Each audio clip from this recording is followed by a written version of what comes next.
पाठ 11 हमारा छत्तीसगढ़, श्री लखनलाल गुप्ता की रचना। इस पाठ का अर्थ हम पिछले वीडियो में समझ चुके हैं। आज हम इस पाठ के प्रश्न उत्तर पर चर्चा करेंगे। ठीक है बच्चों, तो देखते हैं। चलिए, यहाँ पर जो मायने दिया है इसको भी आप लोग पढ़ लें, याद कर लें। मायने लिखने के लिए भी परीक्षा में आता है। ठीक है, तो आज हम अभ्यास के जो प्रश्न उत्तर है उस पर चर्चा करेंगे। प्रश्न 1 है, किन किन नदियों के कलकल नाद से छत्तीसगढ़ अभिराम बनता है।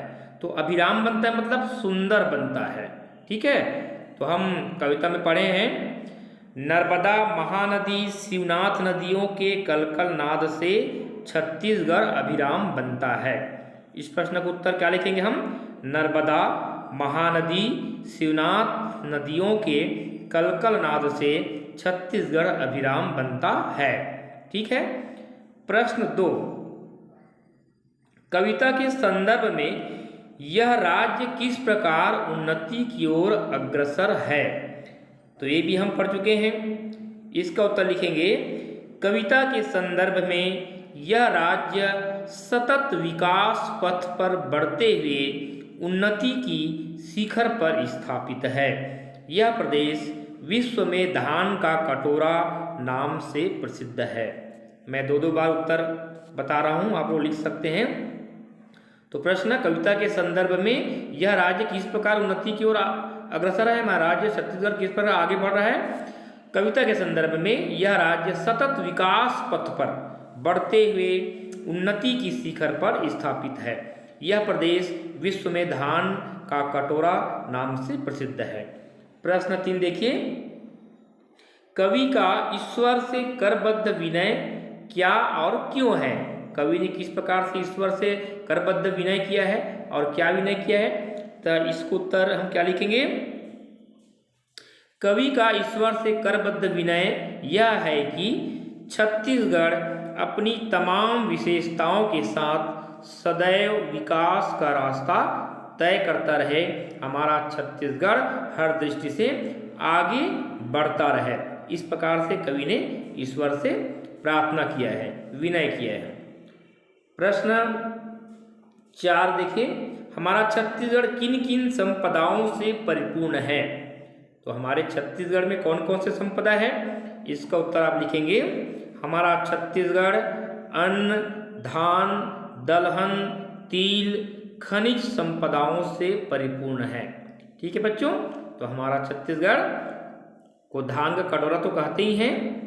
धान का उत्पादन तो होता ही है, साथ ही साथ और भी अन्य अन्न, दलहन, तिल, खनिज आदि संपदाओं से परिपूर्ण है। प्रश्न 5 का उत्तर हम किस पर लिखेंगे, कविता की पंक्ति कृपा दृग कोर के द्वारा कवि किन भावों को व्यक्त करना चाहता है। तो कृपा दृग कोर का अर्थ क्या है? कृपा की दृष्टि लिए हुए। ठीक है, तो इसके माध्यम से कवि कहना चाहता है, कविता की पंक्ति कृपा दृग कोर के द्वारा कवि के भाव हैं कि सभी देश यहाँ से अन्न प्राप्त के लिए हमारे छत्तीसगढ़ की ओर कृपा का रास्ता देखते हैं, ताकि सबको अन्न मिल जाए हमारे छत्तीसगढ़ से। इसलिए अन्य जो राज्य हैं वे भी हमारे छत्तीसगढ़ की ओर कृपा दृष्टि लिए हुए निहारते रहते हैं, देखते रहते हैं। कवि यही भाव व्यक्त करना चाह रहा है। प्रश्न 6 देखिए, भव्य भारत का अनुपम अंश कवि ने किसे और क्यों कहा है। तो हम प्रश्न कविता में पढ़ चुके हैं पहले ही। कविता में भव्य भारत का अंश कवि ने किसे कहा है। तो ऊंचे पहाड़ और जंगलों से युक्त छत्तीसगढ़ प्रदेश को कवि ने भव्य भारत का अंश कहा है ना। हम कविता में पढ़े हैं, उच्च गिरि कानन से संयुक्त भव्य भारत का अनुपम अंश। तो छत्तीसगढ़ को, है ना, ऊंचे पहाड़ और जंगलों से युक्त छत्तीसगढ़ प्रदेश को कवि ने भव्य भारत का अंश कहा है। प्रश्न 7 देखिए, छत्तीसगढ़ की यह भूमि हम पर किस प्रकार उपकार करती है। तो छत्तीसगढ़ की भूमि हम पर किस प्रकार से उपकार करती है। छत्तीसगढ़ को धान का कटोरा कहा जाता है, आप सभी जानते हैं। यहाँ भूमि में धान के अलावा अलहन, तिलहन भी होता है, जो पूरे देश को अन्न प्रदान करती है और यही उपकार सर्वोपरि है। तो इस प्रकार से छत्तीसगढ़, हम छत्तीसगढ़ वासियों को धान और अनेक प्रकार के फसलों का उत्पादन करके हम सबका उपकार करती है। इसका उत्तर आप इस प्रकार से लिखेंगे। ठीक है, प्रश्न 8 देखिए, महानदी का तट क्यों प्रसिद्ध है? तो हम अर्थ बता रहे थे, है ना, अर्थ में आप लोग समझे हैं। जो बच्चे अर्थ नहीं समझे हैं, इस बात का पहला वीडियो वो आप लोग अर्थ समझिए, तब उसके बाद आप लोग अच्छे से उत्तर लिख सकते हैं। तो महानदी का तट क्यों प्रसिद्ध है? क्योंकि महानदी का तट भगवान राजीव लोचन एवं माता सबरी के मंदिर के लिए प्रसिद्ध है। ठीक है, महानदी का तट भगवान राजीव लोचन एवं माता सबरी के मंदिर के लिए प्रसिद्ध है। प्रश्न 9 का उत्तर हम कैसे लिखेंगे? कवि ने ईश्वर से क्या प्रार्थना की है? तो कवि ने ईश्वर से प्रार्थना की है कि हमारा छत्तीसगढ़ सदैव आगे बढ़ता रहे, प्रगति पथ की ओर अग्रसर होता रहे। कवि ने ईश्वर से यही प्रार्थना की है कि हम निरंतर आगे बढ़ते रहें, हमारा छत्तीसगढ़ उन्नति की ओर अग्रसर होते रहे। ठीक है, प्रश्न 10 का उत्तर हम कैसे लिखेंगे? प्रश्न 10, कवि ने छत्तीसगढ़ को प्रकृति का कमनीय क्रीड़ा स्थल क्यों कहा है? ठीक है, कवि ने छत्तीसगढ़ को प्रकृति का कमनीय क्रीड़ा स्थल क्यों कहा है? तो इसका उत्तर हम क्यों कैसे लिखेंगे? तो छत्तीसगढ़ में अनेक ऐसे प्राकृतिक सौंदर्य है जिन्हें देखकर मानव मन में व्याप्त काम भावनाएं स्वयं ही जागृत हो जाती है। कामना की भावना हमारे हृदय में जो व्याप्त है वे अपने आप ही जग जाती है यहाँ की प्राकृतिक सुंदरता को देखकर। ठीक है, इसलिए कवि ने हमारे छत्तीसगढ़ को क्या कहा है? कमनीय क्रीड़ा स्थल। ठीक है, ये रहा आपका प्रश्नोत्तर। सभी प्रश्नोत्तर आप लोग याद कर लें, लिख लें अपने कॉपी में। अब इसके बाद हम ये पाठ से आगे इसे छोड़िए आप लोग, और आगे जो परीक्षा में महत्वपूर्ण है, परीक्षा में जो प्रश्न आ सकता है भाषा से। ठीक है, ये भाषा से इस प्रश्नों को हम देखते हैं। तो पावन भूमि, भव्य भारत, सुंदर साहित्य जैसे पदों का प्रयोग कविता में हुआ है। यहाँ भूमि, भारत, साहित्य विशेष्य है और पावन, भव्य, सुंदर आदि क्या है? विशेषण है।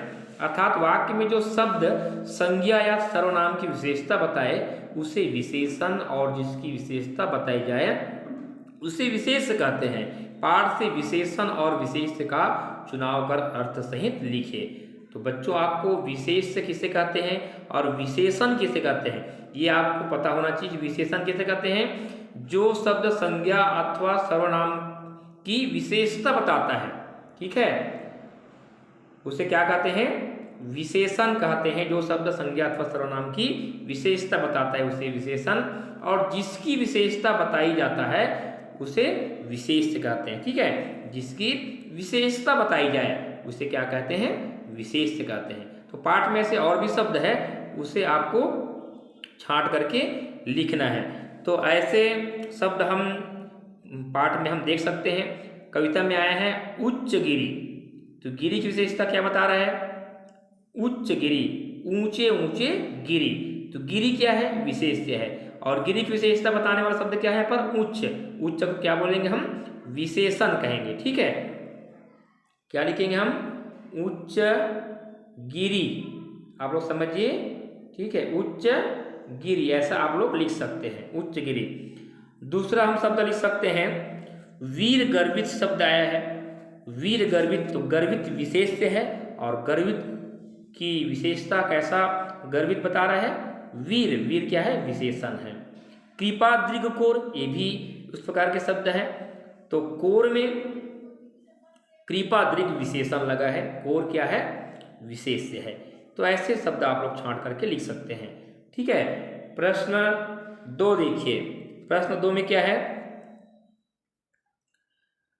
प्रश्न 2, भोले भाले, ओर छोर, काम धाम, अनाप शनाप जैसे शब्दों के प्रयोग शब्द सहचर कराते हैं। इस पाठ से एवं अपने परिवेश में प्रयुक्त होने वाले शब्द सहचरों को चुनकर वाक्य में प्रयोग कीजिए। तो ये आप लिख सकते हैं, कविता में है।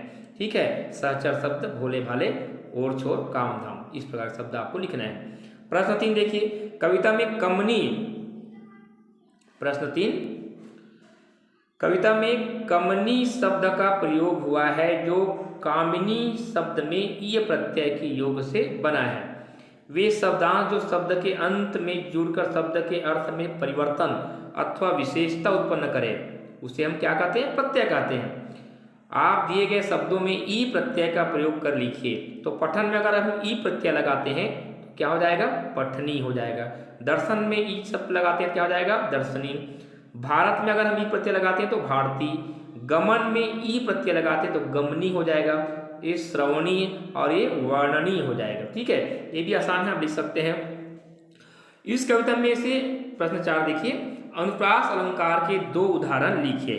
तो अनुप्रास अलंकार के उदाहरण हम लिख सकते हैं जहाँ वर्णों की आवृत्ति बार बार हुई है वहाँ अनुप्रास अलंकार होता है। ठीक है, तो आप लिख सकते हैं कहाँ पर वर्णों की आवृत्ति बार बार हुई है। तो जैसे कि आप लोग यहाँ देख पा रहे हैं कि कविता में लिखेंगे, ईसा से विनय यही करबद्ध प्रगति पर होवे गतिमान। ठीक है, यहाँ अनुप्रास अलंकार है। ठीक है, दूसरा लिख सकते हैं आप लोग, जहाँ था करता शासन सुभग वीर गर्वित गोड़ों का वंश। तो शासन सुभग सवर्ण की आवृत्ति यहाँ पर हुआ है। ठीक है, तो यहाँ पर भी आप लोग अनुप्रास अलंकार है, इसे लिख सकते हैं। अगला क्या है देखिए,